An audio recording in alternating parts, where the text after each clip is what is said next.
What's up, everyone? Arctic here, bringing you guys a brand new Running Ranked episode. This is Season 6, Episode number 9. Today I'm talking about the Lancer. I'm rolling with the Onyx Guard. Have that Onyx Lancer, and I have inks right there. You guys see I'm inking it up. Get that kill there on that guy. Finish off the other one. And you guys are going to see Chris. Chris actually called this out, and that's why I was over there to help him. So I'm playing with Clutch Chris, also known as Modded Talent. You guys may remember him. I did a dual commentary with him back, I believe in September or so of 2012. And I'll probably post some live commentaries that we had from our play session. And plan on getting in some more games with him here very soon. So his link to his channel is down in his description. And him and I really have a very similar approach to the game. So if you like my content, I'm very sure that you will like Chris's as well. So getting into this gameplay, I'm going to be talking about the Lancer and a couple other things that were discussed on Active Reload, which was Wednesday. We did episode 5 and we talked about the master wish list. Now, if you guys remember, the previous running ranked I did was, I got bodied right there. The previous running ranked, I asked you guys for your wish list. I brought up, I kind of just scrolled through. I got a lot of comments on that, and I plan on doing like a dedicated video talking about some of the things that you guys discussed in that particular video for your wish list. But I kind of talked about some of the ones that were mentioned on that episode, and we got to talking about the rifles, and I think Fatal Strike actually phrased a question something like, what do we feel like is the most or what is your most hated rifle to face off against, or what was the one that you felt was the most abused? He worded it something along those lines. And for me, since the values have returned back to normal, I would have to go with the hammer burst. It's just still one of those weapons. It feels like it's in a good place, but if you are exceptionally good with the hammer burst or any rifle, then they can be troublesome. And I still feel like even if you are an exceptional Lancer player, a Hammer Burst player will outshoot you if they are equally as good with that weapon. So Hammer Burst for me is the one that is still like crazy ridiculous. I feel like the other ones are right up there with it. And surprisingly, after kind of talking about it a little bit more, I think the question that he wanted to say was, what is the easiest weapon to use? And the Lancer is probably the most forgiving rifle because of the long clip, and there's hardly any recoil. So that's definitely something to take into account. But, it seemed like they wanted, Kenny kind of got on it after Fatal said something, but it seems like they want there to be more recoil, less ammo in the Lancer. Now, I'm not opposed to less ammo in the Lancer, but the idea of adding more recoil is kind of scary to me, because as we progressed in that show, they wanted to add more recoil and then at the same time tighten the spread on the Gnasher, which would inadvertently, because they were talking about consistency, they wanted the consistency to be better. But if you tighten the spread, it gives it more range. And so, I said, hey, I don't want another Gears 2, Gears 3 shotgun when you're two-shotting people halfway across the map. That's not fun. And so, I'm kind of at odds with what they want to do with rifle balance and the Gnasher in comparison, when the gun is already dominant. As, Epic has shown, it's got crazy statistics for kills. It's everyone's favorite weapon. And for the people that are still using those rifles, you're not seeing an uptick in rifle use other than what we saw when they bumped up, the buffs on them. And so even then, the Gnasher was still dominant. I think the only time rifles really come into play is in a team environment. And that's, if you're playing by yourself, maybe one or two other guys, like I have Chris here. And, Chris and I are, I like to think, pretty good Gears of War players. We've been playing for a while, so, we kind of know what we're doing when it comes to Gears. So I think we can wield a number of different weapons, but the odds of me running into another player, and this is just from the experience I've had so far, unless they're in a party of 5, I just don't see that dominant Lancer play, and I don't feel like it's a gun where I can't get in someone's face or run away, because they are just crazy effective with it that it just stops me. Just one player. I just haven't had that. I have run into a few players, I think maybe with the Hammerburst, maybe one or two that have pretty much dominated and done exceptionally well.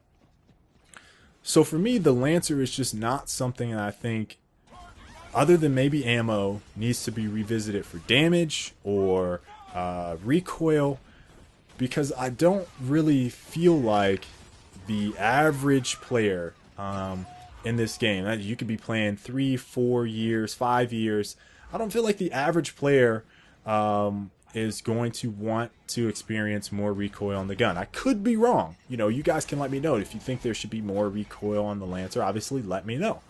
My channel is all about discussion, and if you guys don't share the same opinion as me, please let me know.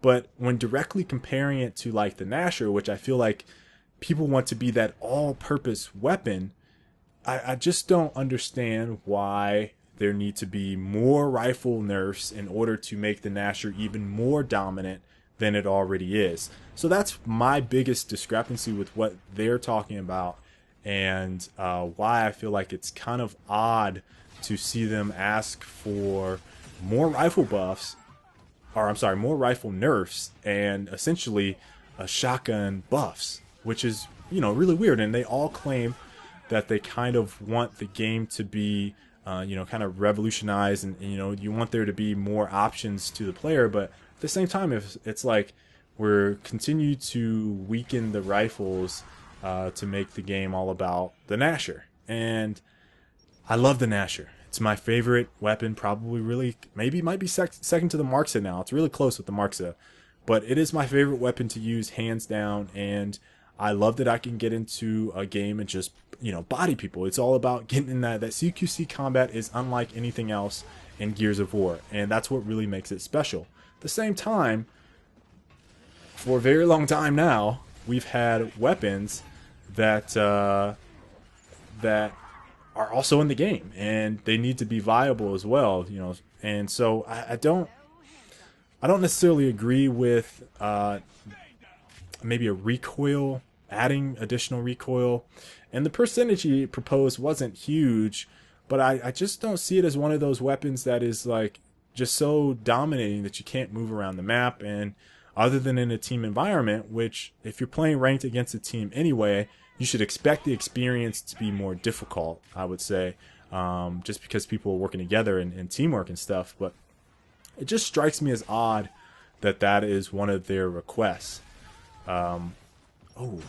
Barely evaded that nade right now, right there. That was one of the really exceptional reaction plays that I made, and I was even surprised that I did that, because I really didn't, two-piece, I really didn't expect to jump off of that so quickly. I kind of just hit the back button, take it to cover to get away from that nade, and I was like, oh yeah, I can jump off. And I thought it would actually kill me in the animation. But anyway, that's kind of my general feeling, consensus about, I can't believe I missed that shot, about the Lancer. And, I really want to know how you guys feel about it in general. Now, the other thing I want to talk about is the ink, which is really starting to bother me the more I use it. And it's one of those things where the ink has been something that has bothered me pretty much since Gears of War 2, since it was introduced. I don't know how many of you guys play Gears of War 2, but in Gears of War 2, the ink had a lot of consistency problems. You could throw invisible inks. If you bounced them off of like ledges and they still went to your designated target area, they would be invisible. So you could kill people and they wouldn't know that they were in an ink. And then in Gears of War 3, they decided to add a stun. Now, the funny thing about the stun is, here's a bit of knowledge drop that you guys might not know. I initially gave some feedback on the ink and said that it was a very bad thing to implement because of the stun. The user probably wouldn't like to be stunned. And sure enough, after all that feedback on Gears of War Judgment, we see that they take the stun out of that.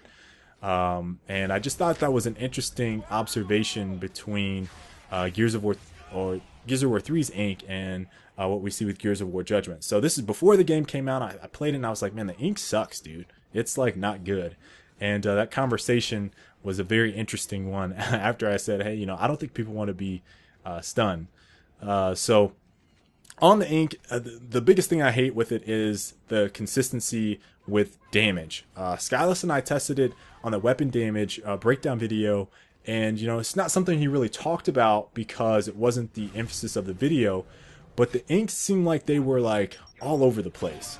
In terms of, you see the cloud, but the damage isn't actually in the cloud, or you see the highly concentrated area of the cloud and expect that to be the place where it damages you the most, and then you're in a part where it's barely even like a cloud. It's like a wispy, like it doesn't even look like it would hurt you, and that's the area where you get the most damaged. And so that's always been an issue with me since Gears of War 2, is like the consistency of the ink. And I get that it's supposed to splatter and all that, but I feel like it should just be a consistent cloud. You always know where it's going to be, and it should not scatter. And Fado and I kind of got into a discussion maybe while we were on active reload and maybe a little bit after,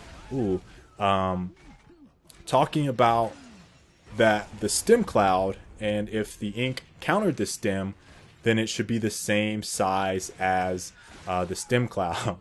Okay, thought he was safe. So what do you guys think about that? Like, if the ink, all right, everyone can picture the stem cloud, because I know how many people dislike it. Everyone can picture that stem cloud, and another headshot. And you think about, it's like almost like a little mushroom cloud. You see it pop out, you know where it's going to be, and it's very consistent. If you go outside of those that realm and area, you're not going to get any buffs from it, any health. But the ink is, when you throw it down, it's like all over the place. And if it hits weird objects, sometimes you get that invisible effect I talked about just a second ago. And I feel like it should just be like the stem. If they made the ink just like the stem, I would be a much happier camper when I use the ink in general. Just because I feel like there's just a consistency problem with the ink. And it's just been one of those things that has been nagging me forever. And the reason I actually chose the ink was to basically see if I could negate rush. In this particular game, you don't see that, but it's something that I will show off in the future. But I hope you guys enjoyed this episode. Please let me know what you think, and until the next time, I'll catch you later. Peace. If you guys enjoyed this, make sure to like the video and subscribe for future installments in the Running Ranked series.